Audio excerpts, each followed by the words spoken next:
Sam, thank you so much for doing this. It's a pleasure, and how nice to see you. It's a little early in New Zealand, but it's never too early to drink wine. So here we are. Oh, well, great. Well, so your morning, our evening, we are definitely enjoying your 2018. We really are. Two Paddocks Pinot Noir. As I said, it's pretty much half of it's already gone, Sam. So I'm sorry about that. You'll have to forgive us. It's good. I'll join you in a minute, but in the meantime, I've just got out of bed, so you have your tea. Absolutely. Excuse me if I just finished my cup of tea. So Sam, you're in isolation because you've been in the UK for 5 months, you say, and you've been filming. What have you been filming in the UK? Yeah, we were locked away in Buckinghamshire in a very nice hotel for 5 months. I didn't really see anyone other than the rest of the cast and the crew, and most of the crew I didn't see either. And I know some of them very well now, but I have no idea what they look like because everyone would talk to you like this. So I would mostly guess by what hat they had on or something like that. So, I love it. It was a very strange experience, but it was a lot of fun. And what have you been filming? The sixth Jurassic film. Wow. Okay. So I'm pleased to say that in my advanced years, I can still run like the best of them when a dinosaur is intent on eating you for a snack. And, I thought it might be something of a challenge, but anyway, it turned out fine, and we actually really enjoyed ourselves. It was very strange to be in England and not being able to, I don't know, go and first of all visit friends. I've got many friends in London in particular, and get about and have a good weekend. I don't know, up in the Cotswolds or something like that. That all that was impossible. But we were at a place called Langley Park, and we had 170 acres of beautiful oak trees and Wellingtonias and so on around us. So it wasn't like being in Stalag 19. It was actually it was like being in a spa hotel, somewhere between a spa hotel and rehab. I hope there was wine, though. There was lots of wine, and the studio was just down the road, so it was very close to Pinewood, and it was it was a lot of fun. But now the wine was mostly left for the weekend because there were long days and school days and early nights mostly. So Sam, we obviously want to talk to you about wine. So you started back in 1993 in Central Otago. And of course, your family were in the wine and spirits business as well. But at that time, which this fascinates me, at that time, there were about a dozen producers. The vineyard was sort of a tenth of the size of what it is now. What on earth made you take that risk, buy land, plant vines, and make Pinot Noir? I mean, what did it for you? Yes, it was an odd impulse, but on reflection, it was something I'd been at the back of my mind for a long time, and I sort of ran into some friends, some wine producing friends, in a car park. We were just I don't know, and Rob Hay, who was one of the originals at Chard Farm, said, "Look, we've bought some land. Do you want? We're thinking of buying some land. Do you want to come in with us? We'll all plant a vineyard each, and we think it's a really good site." So I went in with them, and I selected the block that I wanted, and that turned out to be my first paddock.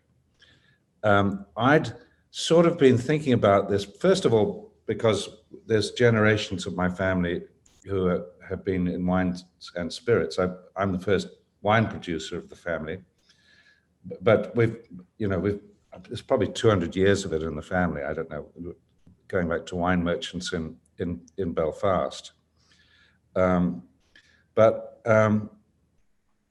some very dear old family friends, the Mills at Ripon, were starting to produce this really interesting Pinot Noir. Now, I got fascinated with Burgundy when I came to England to film at Pinewood, actually, in 1979, 80. What were you filming then, Sam? Well, I was playing the Antichrist in one of the Omen films. So the Antichrist needed some Pinot Noir. Did we read much into that? That's right. He was a man of wealth and taste, as in the Mick Jagger song. But I was living off the Marylebone Road. On the way there, I'd had this. You know how many people talk about Jancis Robinson, for instance, talks about the first time she drank a good Burgundy, and I think it was a Gevrey Chambertin, and she went out with a date with a boyfriend who wasn't to last, but she remembers that first glass of wine, that Gevrey, that first great glass of Burgundy, and that's sort of what it got her interested in Pinot Noir, and I'm sure both of you have something like that as well. But the glass for me was, on the way to do that film, I stayed with James Mason, great actor, and he and his wife sort of took me under their wing and found me an agent in London and so on. And we went out to dinner to a wonderful auberge on the shores of Lake Geneva, and it was Charlie Chaplin had not long died. It was Charlie Chaplin's favorite restaurant. They used to go and eat with him there, and we sat in what was sort of a booth, I suppose, in a sort of medieval booth. The restaurant dated back to 1405 or something, and there was Charlie Chaplin's name carved in this ancient wood.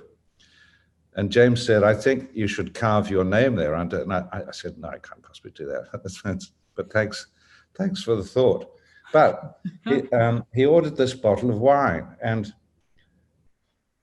it was I don't know what it was, and I wish I knew who the producer made it, because I'd never heard of Burgundy. Well, I heard of Burgundy, but I didn't know what it was. And I said, "This is really remarkable, James. What is it?" And he said, "This is Burgundy, my boy, and don't forget it."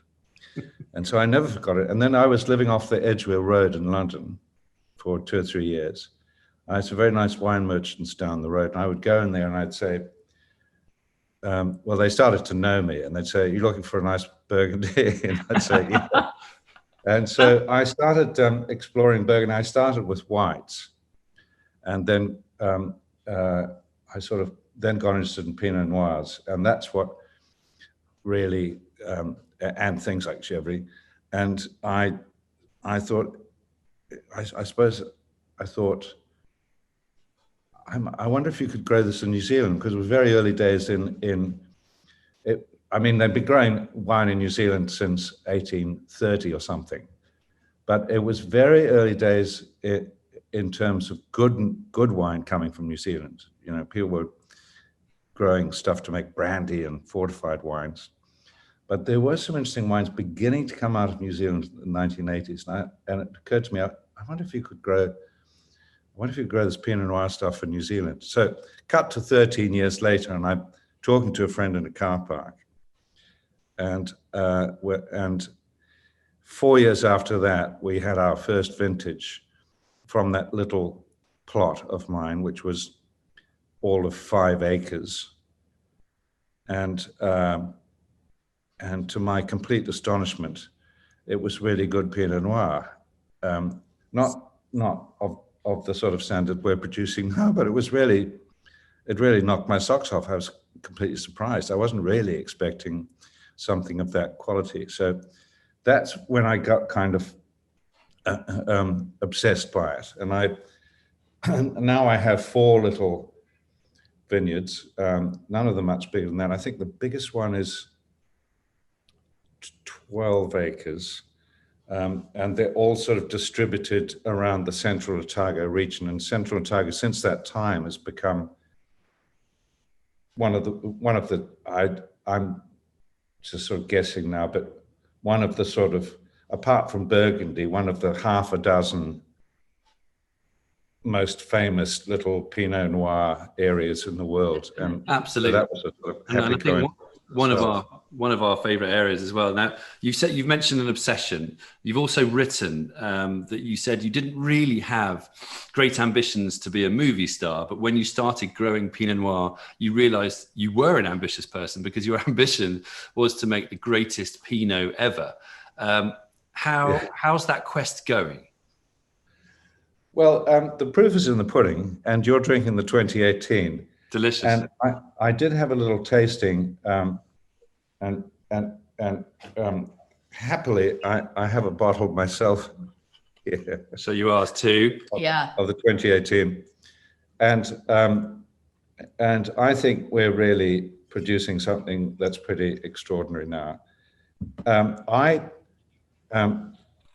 What we do now is I have an entry-level Pinot called Picnic Pinot Noir, and that's sort of much more affordable, but still really good. If we produce any wine that we don't like, we'll sell it off, and people, I don't know, blend it into something. So we only produce stuff that we think is top notch. But our flagship is that's the Two Paddocks Pinot Noir. And the 18 was a very benign year. From memory, it was a warm spring. I think we flowered about a month earlier than usual. Quite a hot summer, and we were a little concerned that things were coming on actually too fast. Because the thing about Pinot Noir is it is a cool climate wine, and you don't want to be producing it in somewhere where you could make Shiraz or Cabernet or something like that. It has to be in a cool climate. And then happily, in February, things really cooled down. So and all the ripening process went into a very much slower phase, and as a result of all those wonderful sort of secondary flavors and so on that will develop in the grape, we're allowed to gradually come on. We still picked about 3 or 4 weeks earlier than we would expect to, but then when we usually pick, it's always touch and go as to whether we're going to make it at all. Yeah. And that's there is. I mean, there's a delicacy about this. There's a concentration of flavors, but there's also that amazing delicacy and the fact it's 13% alcohol. You know, it's got a lift to it and a freshness on the finish that I think is quite extraordinary. If it was a hot vintage and you were, everything was early, it's a really remarkable wine in that context. And I think that beautiful. Obviously we're used to some of the Bannockburn styles, particularly being from Central Otago, being really quite rich and voluptuous and quite heady and muscular and darker.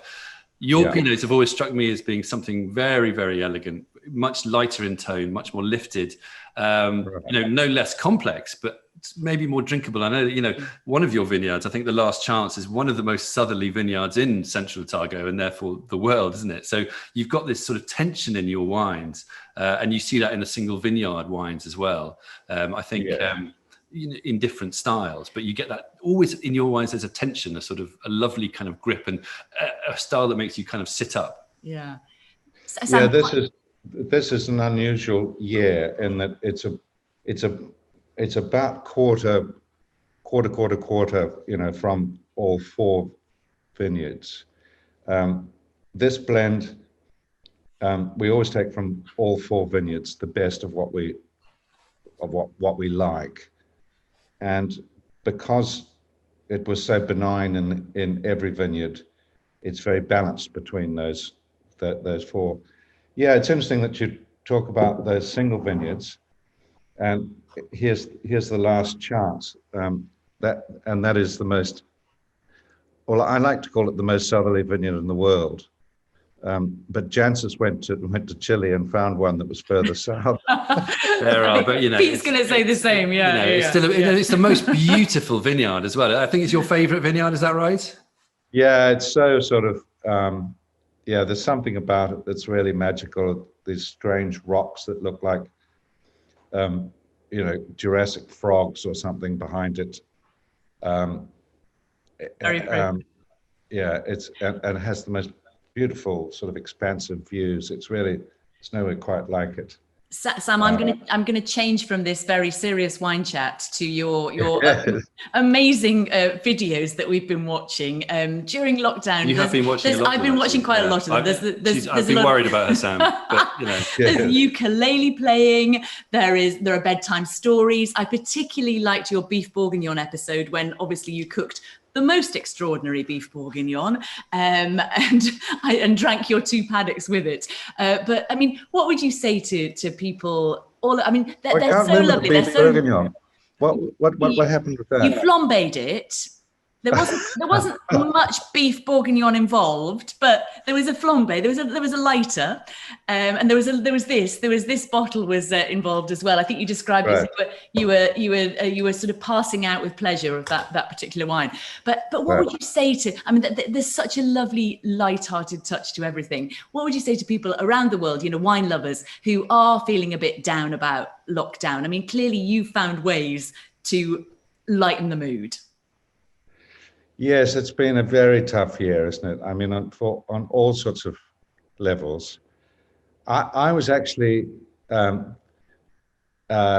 advocating from time to time drinking less during lockdown, but drinking better wine, and really looking at what you're drinking rather than, because it wasn't a time to be sociable. I think part of the joy of wines is its sociability, and it's hard to think of. I mean, you can drink wine all day if you want to, but it's much better with friends and family and around a table and with some great food and convivial conversation. But a lot of that, of course, was impossible, and will continue to be so during the winter. So I'll start doing my silly videos and things again. to cheer people up. Please and do. I've always said that making wine is our motto is in the cheering up business since 1993. So I actually thought it was a good time to be drinking wine, but mostly one would be solitary or with your partner, perhaps with some irritating children. But drink less of it. But really. Really concentrate on what wine is and what you like about it, and sort out the varieties you like and the source, and actually make a little study of it, and that's fun in itself. I wish everyone well over the winter. Happy drinking. It's very nice to see you both. Lovely to see you too. Sam, Neill, thank you so much for joining us at Wine Festival Online. You are an absolute superstar. Here's raising a very large glass to your good health. Cheers. Thank you so much. Cheers, and thank you. Please forgive me if I raised my cup, but it is 8:30 in the morning. We know you've got wine in that glass, Sam. Mug of Pinot. Cheers. Cheers, Sam. Cheers. Thanks, guys.